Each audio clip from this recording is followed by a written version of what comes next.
छत्रपति संभाजी महाराज की 20,000 की सेना ने किस तरह औरंगजेब की 8 लाख की सेना को दौड़ा दौड़ा के मारा। जहां पर मुगल मिलते वहीं पर मराठे उन्हें चीर फाड़ कर रख देते।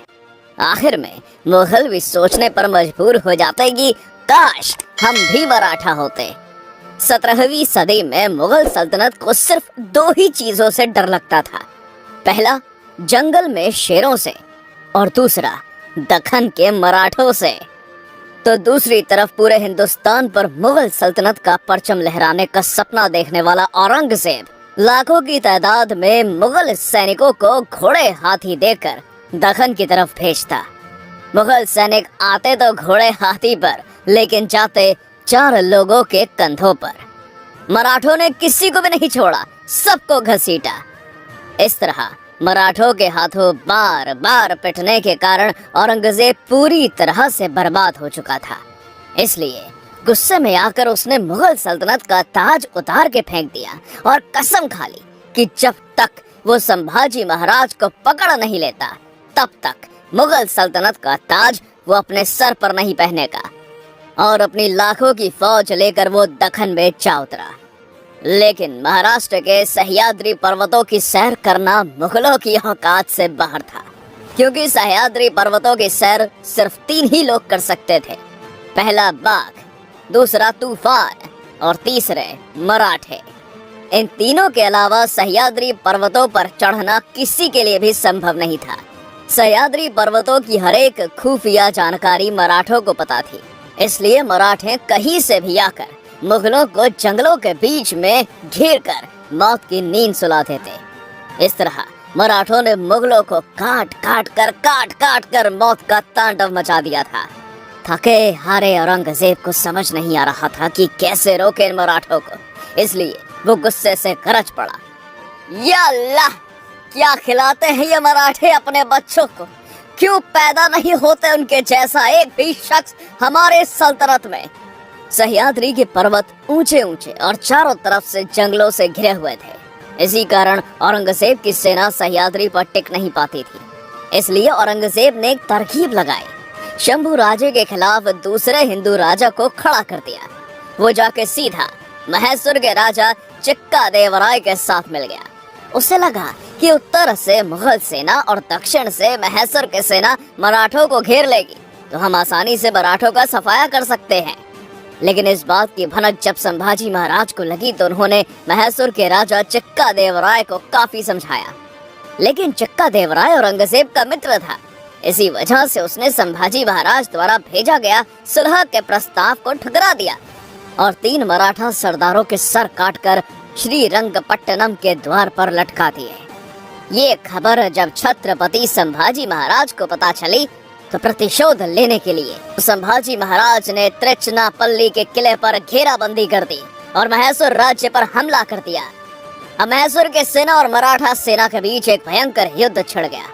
मराठे हर हर महादेव की घोषणा देकर मैसूर की सेना को चीरते हुए आगे बढ़ रहे थे। अब मराठों ने मैसूर की सेना पर अग्नि बाणों से प्रहार किया, जिसमें चिक्का देवराय की सेना और उनकी सारी ताकत जल के खाक हो गई। अंत में मराठों का यह भयानक रूप देखकर चिक्का देवराय ने मराठों के आगे अपने घुटने टेक दिए। चिक्का देवराय संभाजी महाराज से इतना डर चुका था कि युद्ध भरपाई की रकम देने के लिए वो सामने आया ही नहीं, बल्कि अपने छोटे भाई को आगे कर दिया। इस तरह छत्रपति संभाजी महाराज ने मैसूर के राजा चिक्का देवराय को भी ठिकाने लगा दिया। उस समय पूरे दक्षिण भारत में किसी की हिम्मत नहीं थी जो संभाजी महाराज से टक्कर ले सके। दक्षिण भारत में मार खाने के बाद अब औरंगजेब गोवा के पुर्तगालियों के साथ मिल गया। गोवा में पुर्तगालियों द्वारा हिंदुओं को जबरन धर्म परिवर्तन करना अपने चरम सीमा पर था, पर शंभूराजे भी कहाँ रुकने वाले थे। गोवा में हो रहे हिंदुओं के अत्याचारों की खबर जब संभाजी महाराज को लगी तो उन्होंने तुरंत अपना मोर्चा गोवा की तरफ निकाला और हिंदुओं का धर्मांतरण करने वाले पुर्तगालियों को पेड़ से लटका के मारा। अफ्रीका से आए हुए सिद्धियों को भी नहीं छोड़ा, सबको घसीटा। एक साथ 12 से भी ज्यादा सल्तनतों को धूल चटा दी थी इस अकेले शेर ने। दोस्तों, यहाँ पर ध्यान देने वाली बात ये है कि इस हिंदुस्तान की धरती पर छत्रपति संभाजी महाराज एकमात्र ऐसे योद्धा थे जिन्होंने अपने 9 साल के शासनकाल में 120 से भी ज्यादा युद्ध लड़े। और इसमें गजब की बात यह थी कि उसमें से वो एक भी युद्ध नहीं हारे। अजेक्य योद्धा जिसे कोई हरा नहीं सकता, जिन्होंने अपने पिता छत्रपति शिवाजी महाराज के हिंदवी स्वराज्य को एक नई बुलंदी पर पहुंचा दिया था। इस तरह छत्रपति संभाजी महाराज और औरंगजेब के लगातार युद्ध संघर्ष में दक्षिण भारत की आदिल शाही और कुतुब शाही, ये दोनों इस्लामिक सल्तनतें हिंदुस्तान के नक्शे से गायब हो गई। अब औरंगजेब समझ चुका था कि इसको हम ऐसे खुले मैदान में नहीं हरा सकते, इसलिए उसने संभाजी महाराज के खिलाफ षड्यंत्र रचना शुरू कर दिया। और एक दिन संभाजी महाराज अपनी सेना को दूसरी तरफ भेजकर राजनीतिक काम के चलते संगमेश्वर के रास्ते से गुजर रहे थे। तभी कुछ अपने ही गद्दारों ने धन की लालसा में इस गुप्त रास्ते की जानकारी मुगल सरदार मुकरब खान को दे दी। इसलिए बिना देर गवाए मुकरब खान की 12,000 की सेना ने संभाजी महाराज को चारों ओर से घेर लिया। 8 लाख की सेना संभाजी महाराज का कुछ उखाड़ नहीं पाई, लेकिन अपने ही लोगों द्वारा की गई विश्वासघाती के कारण 12,000 से कैद होना पड़ा। संभाजी महाराज और उनके मित्र कवि कलश को कैद कर लिया गया। ये खबर जब औरंगजेब को पता चली तो उसने आदेश दिया कि इन दोनों काफिरों को विदूषक के कपड़े पहनाएं, दर्दनाक यातनाएं देकर ढोल नगाड़े बजाकर पूरे शहर में घुमाओ। कोई उन पर पत्थर फेंकता तो कोई तलवार से उनके शरीर पर घाव करता, तो कोई नाखून से उनके शरीर को नोचता, तो कोई ऊंट की पूंछ को मरोड़ देता। शरीर का ऐसा कोई अंग नहीं बचा था जिससे खून ना निकलता हो। जिस किसी भी हिंदू ने इस भयानक मंजर को देखा उसका दिल दहल गया। अगले दिन संभाजी महाराज को औरंगजेब के सामने लाया गया, लेकिन संभाजी महाराज बिना डगमगाए सीना तान के औरंगजेब के सामने खड़े थे। तभी मुगल सरदार बोला, झुक जाओ आलम पनाह के सामने।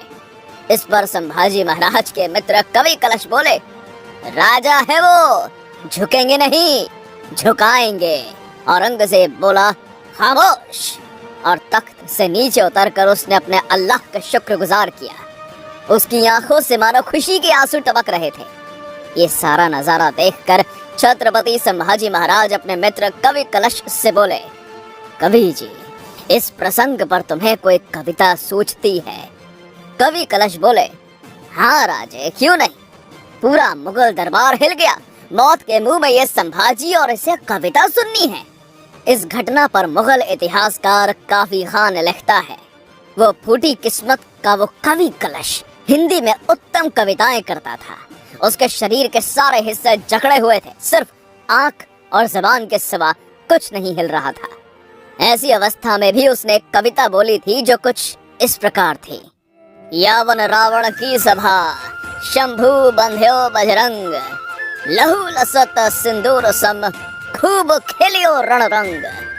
राजन हो तुम सांचे, खूब लड़ियो तुम जंग, त्यो तुम तप तेज निहार के, तख तेजो अवरंग। इसका मतलब था कि मुगल रावण की सभा में संभाजी महाराज को ऐसे बांध के लेके जा रहे हैं कि जैसे कि वो खुद बजरंग बली हनुमान हो, और संभाजी महाराज के बदन से बहता लहू जैसे हनुमान जी के शरीर पर लिपटा हुआ सिंदूर लग रहा है। शंभू राजे, क्या लड़े हो आप जंग, क्या आपका शौर्य, क्या आपका पराक्रम, क्या आपका तेज। आपका ये तेज देखकर औरंगजेब खुद अपने सिंहासन को त्याग कर आपके सामने घुटने टेक कर बैठा है। ये शब्द सुनकर औरंगजेब गुस्से से गरज पड़ा और उसने आदेश दिया कि ले जाओ इन दोनों को हमारे नजरों के सामने से और डाल दो कारागार में। औरंगजेब हर रोज आता और संभाजी महाराज से सवाल करता, तुम्हारा खजाना, हीरे जवाहरात, संपत्ति कहाँ रखी है, हमें दे दो। हमारे कौन कौन से आदमी तुम्हारे साथ मिले हुए थे, उनका नाम बता दो। मराठा साम्राज्य को हमारे हवाले करके हमारे गुलाम बन जाओ, और हाँ, इस्लाम कबूल करोगे तो आज ही जीवित बचोगे। लेकिन इस पर छत्रपति संभाजी महाराज का जवाब कुछ इस तरह था, धर्म मतलब आस्था, और आस्था बदली नहीं जाती औरंगजेब। संभाजी 1000 बार जिएगा, 1000 बार मरेगा, मगर हिंदू धर्म नहीं छोड़ेगा। तभी औरंगजेब बोला, अरे कैद में तू है या मैं? तुझे हमसे डर नहीं लगता संभाजी?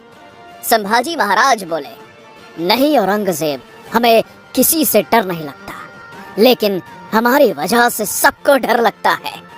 औरंगजेब गुस्से से आग बबूला हो गया और उसने आदेश दिया कि इन दोनों को कड़ी से कड़ी यातनाएं दो। इसलिए अब धीरे धीरे संभाजी महाराज की खाल को खींचा गया।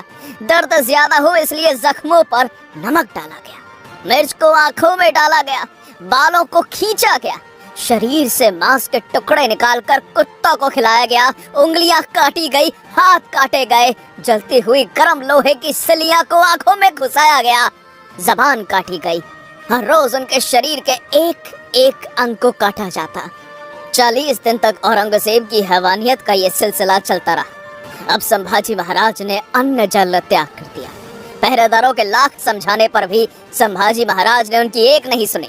संभाजी महाराज का समय अब निकट आ चुका था, इसलिए पहरेदारों ने ये बात जाकर औरंगजेब को बता दी और 11 मार्च 1689 को फाल्गुन अमावस्या के दिन संभाजी महाराज को फिर से औरंगजेब के सामने लाया गया।